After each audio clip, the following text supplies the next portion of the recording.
Welcome, everyone, to the Sister Science Podcast. Today, I'm here with my friend Hannah Levin, and Hannah runs the Vitality Circle, which is the equal and opposite balancing um, program to what I call the Year of You. So, Hannah's program runs in the southeastern United States, and mine runs in northwest Canada. So, we're on the diagonal opposites of this continent. And yet, both really feeling something right now that we want to bring a conversation around today. So, we're going to wrap our conversation today around the idea of body image, the female body image, and who created the image that we're trying to attain, how that's serving us, and how we can reclaim that. Hmm. It's a tall order, Hannah. Yes, and there's really no one I'd rather have this conversation with than you, Jill. So Yeah. All okay. right. Let's step in. So we are finding very much at every age of a woman's life, there's sort of these beauty standards that are smacking us in the face. I think I'm kind of at the stage right now where I'm at the filler stage. Everyone's doing a little bit of tidying up around their wrinkles and yeah, that one feels pretty big to where I'm at right now. And I think that throughout the ages, there's been different things that have impacted, where I think beauty standards are. Where have you been feeling it? Well, I think there's ongoing pressures, and for me, I'm 47, and as I'm coming more into uh, looking at being in postmenopausal. I mean, I am currently perimenopausal. I'm still cycling, and but my hormones are definitely changing. I'm getting more gray hair, more wrinkles. Just the awareness that my body is changing. So I think, and then I see people around me being like, "Well, dye your hair," or the Botox or the whatever. Learn how to. I've never learned how to do makeup either. So like, I see people like really knowing how to do makeup to like contour their faces, or these things that I'm like, wow, there's kind of an art to it all, right? And we as women can make these choices. I think for me, the conversation has really shifted recently, um, since the Epstein files got Mm. released, and the awareness for me of kind of the indoctrination of whether we choose to engage with certain self altering um, activities or not, this awareness of where it's all coming from, and that, and even as I'm saying, like starting to say this, I feel like just somatically this like tightness in my chest and this lump in my throat. It's like what we're not supposed to say, right? Is like this deeper underneath foundational level that is controlled by rich white men who are, I mean, I think what's coming forward is that a lot of these people are, and I don't want to generalize everybody, but that they are taking advantage of young women, especially, maybe women in general, using, Girls. yeah, If we girls, get rid of right? the whole underage women statement, taking Right. advantage of girls. Right. Girls. And Yeah. that the beauty standards have been to that women who are actually women should be hairless, should, be wrinkleless, should not have gray, right? That the standards have been look like a prepubescent girl with some boobs, right? Yeah. And the rage that I feel as more and more, and people like Deepak Chopra being exposed, who has brought a lot. Nobody is purely good or evil, right? It's like there's this mixture in there, but then we're seeing, part of this expanding out from Epstein files is also just the rise of toxic masculinity and the the juvenile masculine that has been running the world, Yeah. and the need for the feminine. And I'm saying feminine as an energy, not that it has to come from women, but the need for the feminine to rise up to help heal the wounds that are being exposed. And what's interesting underneath that, if I go one step further and then I'll be quiet and let you respond, is that one thing that I am worried about as this comes up and we're exposing all the toxic bullshit that we have been indoctrinated into is that the feminine is coming in to hold and guide, but it's a totally different type of leadership. It is Yeah. not leadership over, it is not power over, which is the masculine. And we have experienced that for, multiple generations now. That's very toxic. It's juvenile, it is power over, it is hurtful.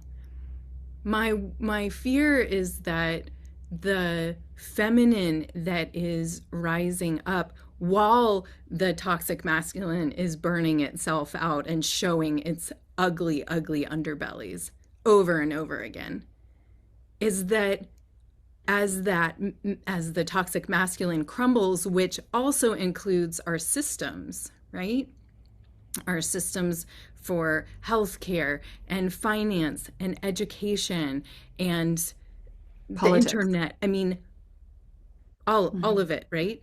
As Hmm. that gets taken down because it can no longer exist, because this world cannot tolerate anymore of this toxic masculinity, that the feminine will get blamed. That Well, keep that going. that the feminine will be seen as the ruination, right? And like there we are back to the Bible and the Garden of Eden story, right? It's like the Mm-hmm. downfall of man came from Eve eating the apple. And yet the feminine energy is about the collective. It is about what is healing to all, right? It's not a me for mine and you can suffer over there. It's a recognition of the mother heart of the world, right? Hmm. And that there's so much suffering, and by the day, so much suffering. So, that's kind of like zooming out, and maybe we zoom back into like beauty standards, right? Like where we started. But there's this sponda of it all that's like like, and then where do we find ourselves as women, and especially women who are in the second half of life that our culture wants to sideline? And what is the conversation? What is the voice that needs to be brought forward, not in anger, not in fury, but in service to the evolution that is possible right now? Because in every moment of breakdown, there's the breakthrough that is possible. So, how can we cultivate that? Okay, so thank you for all of that. Um, I do want to just jump in on the whole thing because, like, what if we were to say, yes, like there's something rising up in this feminine wisdom, truth, and power. And as we are accessing that in ourselves, I think even over the last generation, we've done a really good job of starting to say to women, listen. You're a way bigger deal than the world is letting you believe about yourself. And I think we've changed how we are speaking to our girls and how we are raising them. And I know that there's a couple coming up underneath me that are, the feminine energy is real, alive, and working. And I do not think we have served men as well. I think we exactly what you said, we've allowed that juvenile power over paradigm to stay put. And we're watching it be a disservice to men. And we're watching it because right now men are experiencing more suicide, more personal impact, more mental health than trauma than women for almost the first time ever in histories because they don't know how to, the masculine energy doesn't know how to show up healed. And I think what's happening is we're just starting to see a new education coming in that supports men finding this thing that we've been teaching women to come back to for maybe a generation. But this balancing act, like you said, the current system's imploding that has crushed all contributions that are from the feminine energy, has placed all the responsibility on the masculine energy, but not a whole and healed masculine, a juvenile, like you said, toxic power over masculine. And as we watch it crumble, we're trying to rebalance everything underneath. So if we were to bring it to beauty standards, then we're bringing it back to a question where we're trying to find out how do we honor this feminine in us on the exterior of our bodies. And I think the women coming into their second half of life are the ones where we got some wisdom. We have some history, we have some ideas, and we'd like to come to the table and be taken seriously. And I'm coming to the table with my gray hair coming in at my temples. I'm coming to the table with some creasy lines in my forehead and my trifocals on. I'm coming to the table, yeah, with I'm not quite as sculpted, if you would have ever called me that. Like everything's starting to settle in me in a different way than it did while I had my cycle because I'm post-menopause. And I'm the same as you. I've never had a makeup regime. I look at other women and think, wow, how do you do that? It looks amazing. And I don't know where to draw the line, Hannah. I don't know what is vanity. I don't know what is me trying to achieve a masculine or a pedophile's standard of beauty or whatever we call our cultural standard of beauty now. I don't know what is just me trying to show up in my best self. And finding that line feels mucky right now, really mucky. We live in a world where on every corner of my town, I can go and get a filler, like a Botox. I could go and get my nails done. I could go get a pedicure. I could go get my bikini waxed. I could go get hair removed from my body. I could go get things injected into my body. And I don't know where the lines are. And I do want to, and I also have friends who participate in all of it. So how do we have this conversation knowing that there's an acculturation happening? We don't want this to be about self-blame or blaming anyone for the participation in the way we've been taught to show up in our world. And like you said, a huge rage around how we've been manipulated to this place. Yeah.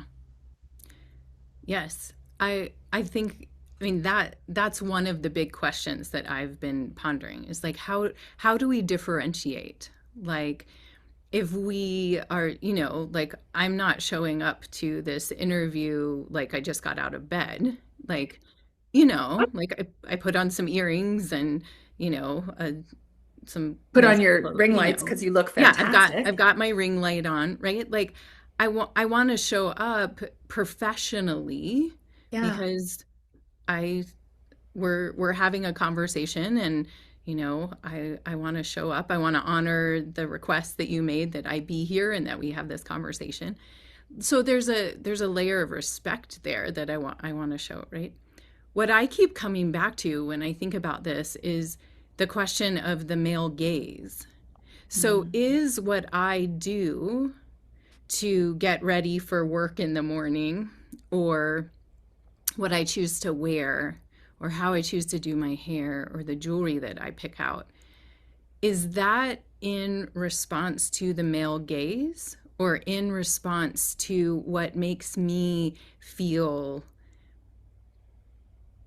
um, professional or um, smart or Mhm. um, ready, right? So we know, from psychology, like, taking the superwoman stance before we do something that we're anxious about, or wearing special things when we're um, doing a new activity or whatever. Like, those things matter to us.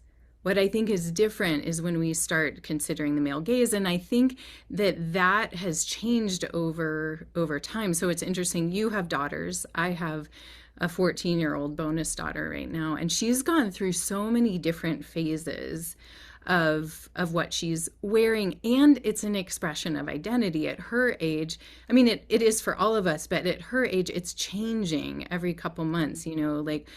5 months ago she was wearing very tight, um, very revealing clothes, and now she's all into this, like, super baggy, has to wear a belt, everything's hanging off her shoulder, um, which I must say I'm much relieved about. I'm like, yeah, wear the super baggy. And for her, at this age, and she is also exploring, like, does she want to date men or women? Like, all of the, and like, it's interesting to watch her because I can see the enculturation of the male gaze, even though she's not trying to appeal to it. Yeah. Like, most days right now, she's wanting to be more attractive to girls than boys. But she's still got the indoctrination of the culture. So, and that derives from the male gaze, which is, right now feels so in our face from the Epstein files. The people that are Yeah. being called out in that, are a lot of the big industry people that have created the fashion, the beauty, um, and even thinness as a beauty standard. I mean, if we look back at ancient cultures, thinness was never the beauty standard because it did not correlate to amazing reproductive capability, you know? Yeah. Like, who And it wants to marry and have babies with a skinny girl? Like, Well, no. and it also showed that you had means, when you had some plumpness to your body, it meant that you had Right. richness. You had enough I think food, right? I think that question of male gaze goes one step further because sometimes I feel like I can remember the times in my life growing up when that affected me negatively or positively. And I can remember times in my life where it burned me badly and I shifted and changed because it's almost like you're going through those stages when you're first, I don't know, from puberty to 25 maybe, where you're coming into an understanding of your own female body as it's developing within you and its power. And when that power starts to show up, and depending on how that masculine in the world pays attention to that, then you start to realize that, oh, this could be accentuated, and then that's how the world will respond to me. This could be sort of depleted over here, and then the world will respond to me differently. But I do remember times where I was like, oh, this is powerful and I need to be careful with this because this flippant conversation that is a bit flirty can be very dangerous to me. And I need to be very aware of how and when I use my words, in the context of what I'm wearing, where I'm at, who's around me, everything, because my words will be, given the context of what I'm wearing and in my body, will be taken different ways. And I remember feeling, oh gosh, this is bigger than me. This is bigger than, like, I need to know how to turn the volume down on this femininity, on this sexuality that I didn't even realize was a part of me until last week, right? Like, it's all of this, it's happening to you before you even understand it as a woman. Hmm. Yeah. And you when you're explaining your 14-year-old, like my girl's in their 20s now, but doesn't your little heart just want to hug them? Like that is I had two my girls were in two different sports too, and one of my girls was in an ice sport where she had on skates and socks and pads and shoulders and helmet, and her whole body was covered the whole time she played her sport. It was single gender and age group specific. And then I had another kid who grew up in swimming. She went through puberty in a swimsuit in a multi demographic. Like she had both girls and boys were in her sport and all the age groups. Whoa, gosh, that was big. Yeah. Yeah. And it's not like um we want to just like separate everybody. I just think the Yeah. conversation around it all and the education of like, wow, how did this all evolve to be like this? Or like Yeah. what are we trying to like at the end of the day, it comes back to like being accepted, right? Yeah. Like we want to know that we belong, right? And when we're in those years of kind of preparing to leave our family of origin, getting that indication from the outside world that we might be accepted elsewhere is really important. It's really Yeah. important how much we put on our looks to garner that reassurance is really interesting. And I think more and more with social media and like there's this whole world of projection, and yet people are more lonely than ever.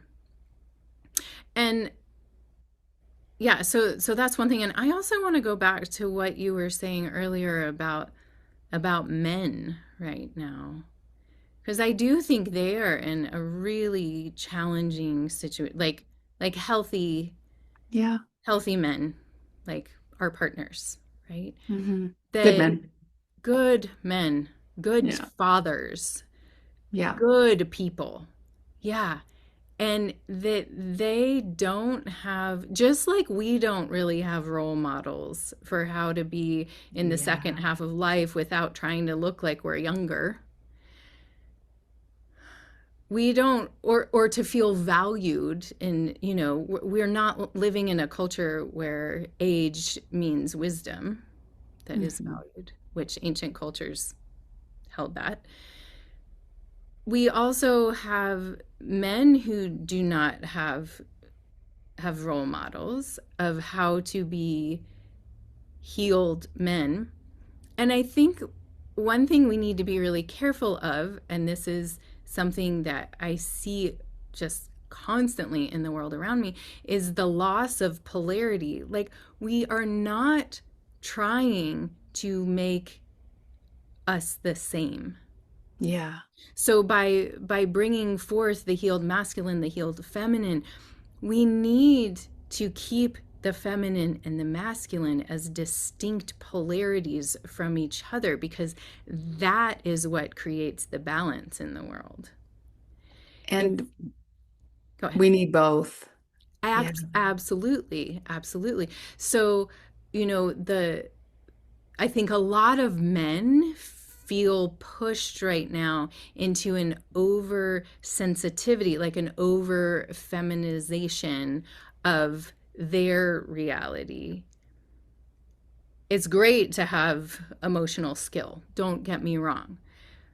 And it can be really depolarizing to be asking men and women to be in the same. Yeah. energetic Yeah. space to hold that equally. That's that doesn't work either. It's such a complex question. One thing I've been really noticing recently is that in the nervous system response, we've been told fight or flight is the way the bodies respond. And then in more recent psychological teachings, we've added fawn and Freeze. freeze. Yeah. This idea that and they say primarily the feminine response is the one that will fawn, that will, like do what we need to say and do and be in order to stay safe. Because running or fighting won't keep us safe. So freezing or fawning will keep us safe. And what I've been noticing is that I've had a belief that that is a feminine response. That's a female response to stress that will keep us safe. But I've been witnessing that fawn response in men. And I think that's what is interesting is that they are just as susceptible. And I don't know if it was as big of a deal for you guys in the United States as it was to us in Canada, but your men's hockey team beat ours.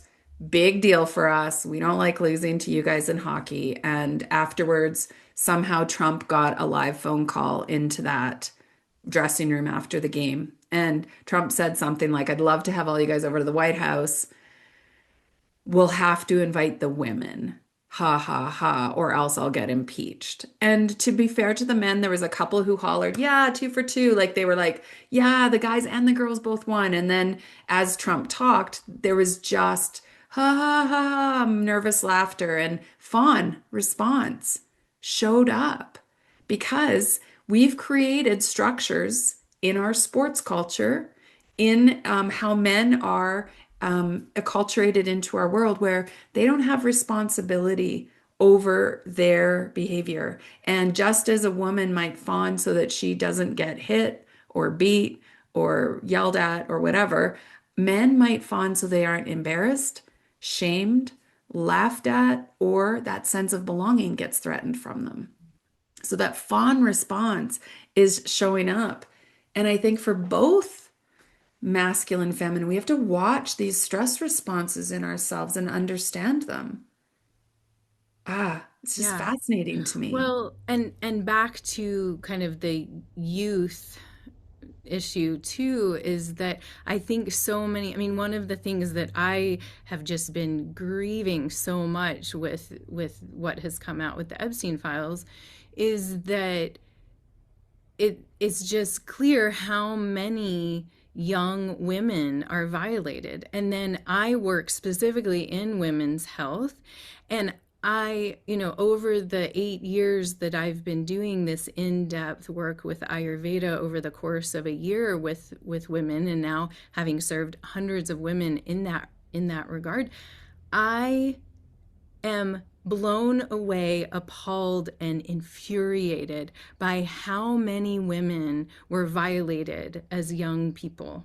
Yeah, And that it is more the norm than the exception. And it makes me want to throw up. Like, absolutely. how is that possible that in this day and age, we start out our lives in the first 10 years, say, being told in some way, shape, or form that we are not safe. We are not safe in our surroundings, we're not safe in our bodies, and we are not able to, I mean, talk about the fawn response. Most people don't ever report what happened to them Mhm. as children. And then it's like, I have so many friends that in their 40s, 50s are finally accessing repressed memories of abuse that happened to them when they were children. If Well, that is where we are starting from, and then we're saying, like, okay, let's all of us adult people whose nervous systems are stuck in childhood tend our nervous systems. Whoa. And I've had to learn this the hard way. I have had some experiences of taking people into some experiences that they were not ready for because of trauma that I did not know about. Yeah. right? And so I Yeah. think it's just this cycle. And so how do we break the cycle so that it's not that you're lucky if you make it through childhood without being violated, but that it is the norm? And how do we help people come back to or reclaim what was lost, come back to the innocence before they were violated, I and integrate that, right? Yeah. Honestly, Hannah, you and I both know that this is why we do the work because Yeah. if we can learn this and I'm in my 50s, you're in your 40s and I don't know if you'd say this, but I'd say, "Oh, I learned it 20 years too late." And I got to offer that as a gift to my children. I got to offer this knowledge as a gift to my son and my daughters. And I think that this has to go back to that childhood place where um we like I grew up in my kids grew up in school systems even where my girls were not allowed to wear certain clothes because of the male gaze problem, but there was never any attention on the masculine responsibility. And I want to go back to yoga and to brahmacharya. Yeah. And if we can go back to these ancient principles, brahmacharya, often in my group, I'll call it right use of energy or energy management, but it actually translates to abstinence. And it was taught in yoga to men. It was taught in yoga that your seed is important. Where you sprinkle this seed is where you are procreating. When you abstain, then you build power in yourself. You build competency in yourself, and that you do not want to be indiscriminately spilling your seed everywhere. That would be against everything that this yogic practice embodies. Because I think yoga still had a very ethical, moral guidepost for even then it was for men, that male behavior. And we need that back again. Yes. And I have to say, I think it's coming back. My daughter came home with this like really book that made you not want to have it out in public, but it just was called Responsible Ejaculation. And it talked about how men are fertile 24/7, how women are fertile in this little window, sorry. It talked about how women don't know their fertility. It's happening in a cycle behind the scenes that is involuntary in our systems. Our fertility is happening behind the scenes in an involuntary way. It's not like our conscious mind can use it or not use it. Whereas for men, it's obvious, it's available, and it has choice around it. But our culture has stripped all of that away, all of the reverence we have for how men use their fertility. And that, I think, is one of the first things that we could use, bringing that back Yeah. so that sexuality, when it's taught to men, is taught around respect, consent, safety, responsibility, privacy versus secrecy. Yeah. Yes. Yes, and I love that you use the word responsibility, because that's something like when we look at the energies of the feminine is receptive Yeah. and the masculine is protective, right? So Yeah. if you are scattering your seeds, you are bringing whoever you're sharing your seed with into technically your territory that you are responsible for to protect. That responsibility, like, look around the world, who's feeling that? Like, Yeah. not a whole lot. Like, maybe, men that are married and have families, maybe, but there's this responsibility piece that I love. That, yes, brahmacharya has this deep responsibility with it. And yeah, so sexuality is getting corrupted by, People who don't want to take right? responsibility And for that's what it. we're seeing in, in the Epstein Well, files, and in our in whole our, world, yeah, right. how it continues to be that a woman's body is the one that has the rules about it. If anything goes wrong, it's a woman's fault in her body, and that no responsibility or protection is outlaid in the laws of our culture to support that woman and potential child after birth happens. Right. But everything just gets placed. Um, Yeah. Oh gosh, it's breaking my heart even talking about this. Yes. Yes. I know. It's like what do we, I mean, you asked me initially, like what's present, what's coming up in your community. I do think bringing in the conversation of Ayurveda is, just looking at what's happening through a lens of dosha and guna, that there's these qualities, for so long. I mean, I've been, we've both been teaching Ayurveda for a really long time, and I talk a lot about, I'm sure you do too, that we live in a culture that is both Vata deranged and Pitta deranged. So we're really focused on like sensory overwhelm, like, Yeah. like doing everything, multitasking, kind of spinning, and then achievement, right? And we have really let kapha, which is the more like grounded, soft, nurturing energy, kind of get left in the dust, right? And we've kind of given it a bad name, really. Yeah. It's like Yeah. who rests around here? Like nobody rests. Like if you're resting, you're lazy and therefore not a good human, right? So if we keep coming back to like this balance of the energies, and here we are moving into spring season, which is kapha season.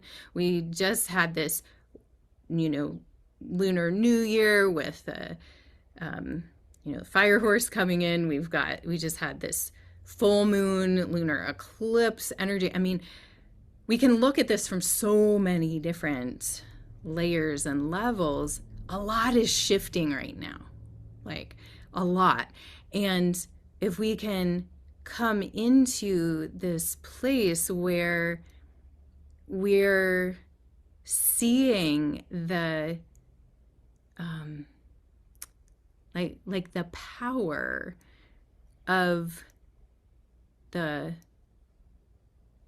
like slow and steady, soft, intentional, um, the love, come Yeah. back, and like the nourishment, like earth and water. That's mud. Mud is Yeah. so fertile, like so Yeah. much can grow from that. I I must say, like, I know that sounds a little like conceptual, but it gives me some sort of hope, you know? Well, I think that when you look that vision, like when you take the vision and you go right out, and I think about what can I do about that? Well, I personally don't have a lot of power to go play in that system and make changes up there in that system. What can I control? Well, I can control my ability to consume it. Mhm. I can support my nervous system the best way possible in the fact that I actually have to live in this world and the world where my external, which generations in the past might have felt a little bit more stable, might have felt like my basic needs were more available, might have felt like I was a bit more protected, maybe. I'm not positive. But right now, none of those things feel necessarily true. I think when I was in university, I could look forward in the world and go, I can see a path for myself. I can see a way that I will belong in this world going forward. And I don't know that our 14-year-olds, that our 20-year-olds have that same sense of, oh, I can see where I'm going to fit into this world as I grow into it. I think that that's where these qualities of Ayurveda come in Yeah. because we now have to gaze inward. We have to come back to ourselves because the external solutions that have been sold to us are corrupt. The external solutions that are still being sold to us are based on untruths. are based on the profitability for someone else. They are not based in our best interest. And so the antidote to that then comes with the ability to insource, to come back to me, to know me, to understand the divine wisdom that is already here, and to start practicing, moving from, choosing my steps according to what's coming from inside of me, knowing full well that those steps might not be accepted. Yeah, like that might shake up the status quo a little bit, but how can we resource ourselves? How can we create community?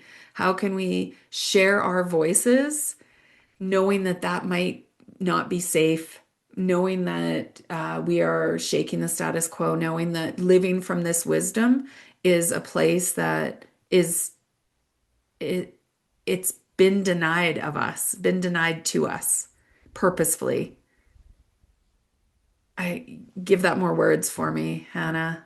Well, I want to take what you were saying and also extend that to like where each of us are in our like I don't feel like I have a real clear vision of my path Yeah, forward either, yeah, given the world at this time, and also given the transition that I'm going through into Vata stage of life. I'm weaving back and forth between Pitta and Vata right now. You're fully in Vata stage of life. And I love there's a book called Wise Power that I think yeah. you're familiar with. And I love they talk about these different stages of the menopausal transition. And the first one is betrayal. So we have this, and then there's another one that's called reckoning. I was about to say we have this reckoning with betrayal, but it's like this awareness of like, I'm not going to stay young forever. I'm not going to do everything and anything with my life. I don't have unending time and capacity anymore. And maybe we're not able physically to do everything we used to do. Or, one thing for me is that what people, I think a lot of people call brain fog, but it's more like I just don't feel like I have the capacity, the mental capacity I used to have. But what it's making me do is become much more discerning. Where do I spend my time? How do I focus my energy? And another thing that they talk about in this book that I love is this idea of a menopause sabbatical, which is a time that we give ourselves, and anybody listening to this who's in their, 20s, 30s, early 40s, they recommend, saving money, putting money aside so you're not financially beholden to keep working and to take some time off. Maybe it's 3 months, maybe it's 3 years, whatever. But to have some sort of time where you get to power down a little bit and get curious about who you're evolving into. When I look at that in my own life, I am striving to take my version of a menopause sabbatical this year. I'm not shutting down my programs. I'm not working, but I have really pared back what I'm doing in that I'm not leading retreats. I'm not going out into the world doing all this extra stuff. Like Vitality Circle is my heart. I lead some detoxes. That's about it. Yeah. But when I look at the paradigm that I have been living in and the health, body, mind, spirit things that are coming to the surface as I journey through perimenopause, that is the reckoning. It's like the stuff that's not working that you haven't dealt with comes Yeah, up, it's coming right? up. I see how much I have subscribed to the masculine paradigm of success, right? What is success? And I have worked really hard. I'm the income provider for my household. I'm, very driven and passionate about what I do. And I can look back and there's a grieving, a deep grieving that I'm experiencing as I'm welcoming myself into this time, which is so unfamiliar to me and uncomfortable. I grieve for how hard the younger versions of me pushed to prove myself. Prove myself to who?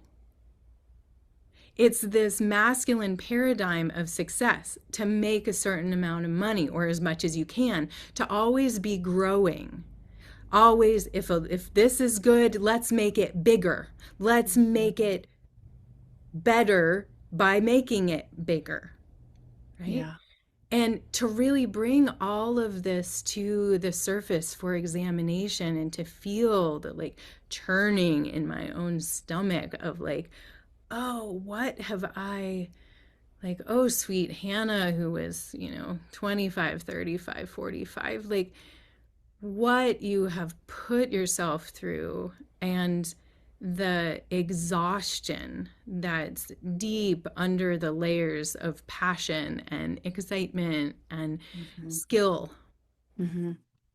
The more credentials, the more money, the more, you know, it's the masculine. And so now I'm in a process in my partnership with a very aware male partner, is that we are having these conversations around the roles that we have taken on in our partnership that are masculine and feminine. And in my drive to be successful, I have pushed so much masculine energy. Hmm. I'm experiencing it in how my menstrual cycle is changing now, in how my mood is changing. And Ayurveda says how you live out the decade before you start perimenopause will determine how you live out your menopausal transition. Yeah. And I'm experiencing that pitta drive that I pushed so hard. Woo, is it coming up? Not so much as like hot flashes, but like in anger and rage Yeah. and like, I'm not willing to stand for this kind of energy. Right. Yeah. And it's so interesting. And meanwhile, my partner David is like, he's been the tender of our hearth and home. We have a homestead and he grows a lot of our food. And so he's a farmer and he's been, remodeling our house over the years. And, we've put in lots of sustainable support there, water catchment and solar. And, he's been the steward of this very physical territory. And in a lot of ways played the feminine role of tending the hearth and home, making the meals, getting the kids off to school and picking them up if they're sick or, like I'm not available for that, right? And so I'm just sharing all of this as a very concrete example of this like second half of life. Who are we and where do we go? There's the external, Hmm. like, can I show up and be beautiful in Oh, whatever way we might see that, and beauty is also like so contextual, right? We see people doing things in other places. Like I went to a city recently and there were all these ladies wearing eyelash attachments and it's like these big bushes on their eyelids, and I'm like, wow, that's so interesting, like not an ideal of beauty that I have at this point been enculturated into, right? So yeah. to me, it looks strange. To them, it's an expression of them, being more beautiful or making themselves more beautiful. Yeah, I could go on and on. And what I think we need to recognize is like we're at this turning point where like all of us, whether we're 19 or 59 or whatever, like we need to own how we are like holding lotus mudra as I'm saying this, like how we are coming into blossom and bloom in this next stage of our lives, whatever that next stage is, right? And the feminine is unseen. The feminine has a mysterious or mysteriousness. The feminine doesn't need a process because it acts instinctually. The feminine is guided from intuition, a knowing that we have about, and that knowing can show up. And it's our responsibility as we reclaim this feminine to teach ourselves how to be in relationship with it. And I think one thing that you and I have learned through teaching Ayurveda is that it's a really beautiful tool to come back into relationship with the messages of your body and then use that physical, habitual practices to be in contact with that feminine power, wisdom, and truth. And then the reclamation, the remembering, the coming home to her. We might not be able to change the systems of our world. It looks like these juvenile boys are going to just fight it out on their own. And there's just, they don't worry that they're going to destroy themselves. We need to be ready to provide the community and the connection, the collaboration that will rise up to replace. And that is a tall order. And it starts in each body. We are each seeds. And we're growing other little humans around us. We're showing up as parents, as friends, as partners, and showcasing what it looks like to be in this strong feminine is, like you said before, we don't have really good role models for it, but there's starting to be more and more availability of language, context, and understanding to help us find it. Yeah, Yeah. absolutely. And I think you're right. Like I think about the 10 years that come before menopause. They're important. And the more you come into that relationship, that right relationship, the more you work through those betrayal stages beforehand, the less angry your body is as it goes through this transition. Because, yes, all your hormones change. It's not a disease that's happening to you, contrary to what the world is about to tell you. No disease is happening to you. Menopause is a very natural evolution of a woman's body. It is not a disease you have been afflicted by, but the choices you make as you go through it dictate, I don't know, are supported by, or like your body messaging will be very loud during this stage. And if you can learn how your body messages to you before your body starts messaging really, really, really loud, that would be a very wonderful skill set to offer yourself Yes. or to learn so that you can pass it to your children when they need it. Yes. And I also find that, I mean, I work with a lot of postmenopausal women, and I find that there's a lot of the reclamation that can still happen then, even if Yes. they're like, well, I went through menopause 20 years ago. It's like, yes, and there's a lot Yes. that can come back into alignment for you. And I True. do want to say two more things that from I know we need to wrap up here too.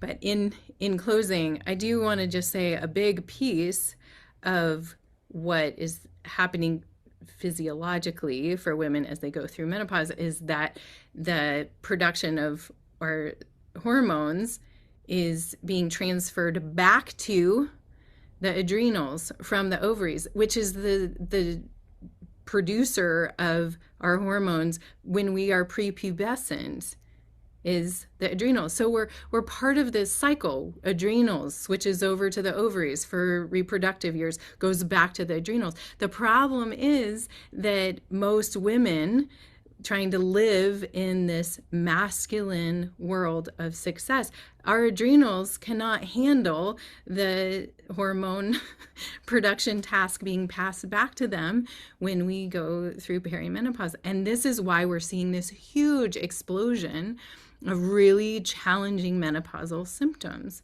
It's not how we are meant to live. That's a conversation for a whole other time, but I just want to give our adrenals a little shout out. I have, in my Mhm. menopause sabbatical this year, I have declared this is my year of the adrenals. So I'm just doing everything I can, diet, lifestyle, herbs, like all the things that can just help support my adrenals and to cheer them on as they reclaim the hormone production for the rest of my life. I want to support them, not be mad at them, right?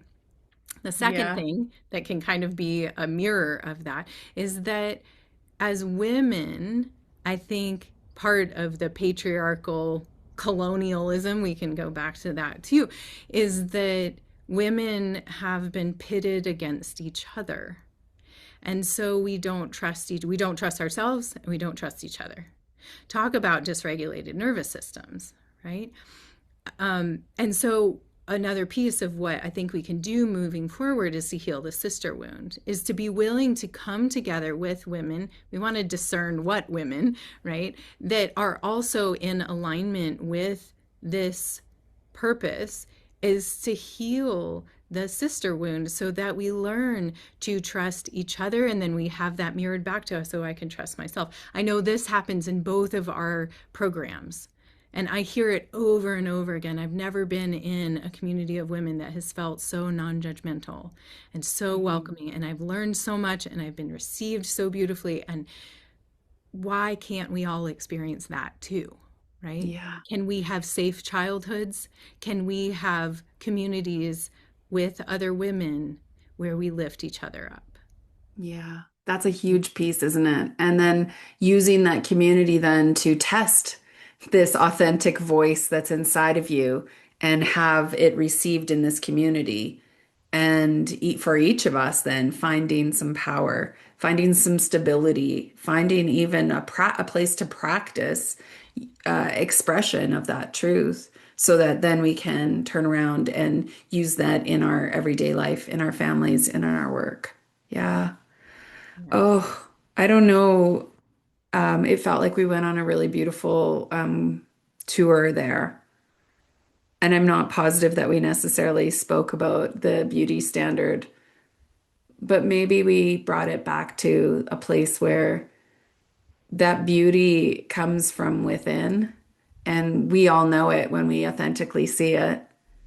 If you take the whole cultural standard away and you see the person who is shining, like their light is attracting you and you want to step toward them. Yeah. And you know it's not because of their gorgeous nails or their long eyelashes or their perfectly dyed hair, but it's because of who they are. And how can we reclaim the power of that kind of beauty? Ojus. Oh, About just Ojus. We yes. want that Which essential is vitality sap. yes, Yes. Otis. Yes. And you spoke earlier of kapha, of those earth and water elements that are heavy and dense and nourishing. And I just want to tell you guys that by definition, these qualities, when they are in their pure essence, when they are expressed in balance in you, it shows up as ojas. It shows up as this glowing vitality. Yes. Yay. More of that. Let's More just of self that. cultivate Ojus. It'll heal the Find world. it. Yes. And if these sorts of communities and building this OJIS you find is something that's important to you and you want to be part of the reclamation of this divine feminine, you'll find Hannah's information at the bottom of the show notes for this podcast. And you're always welcome into the Sister Science community. Thank you, my Thanks for friend. having this conversation. We'll speak to you again in a couple months because you and I have a date to talk about Pitta. Yeah, who knows what will be happening in the world at that point. Touche. Thank you. Thank you.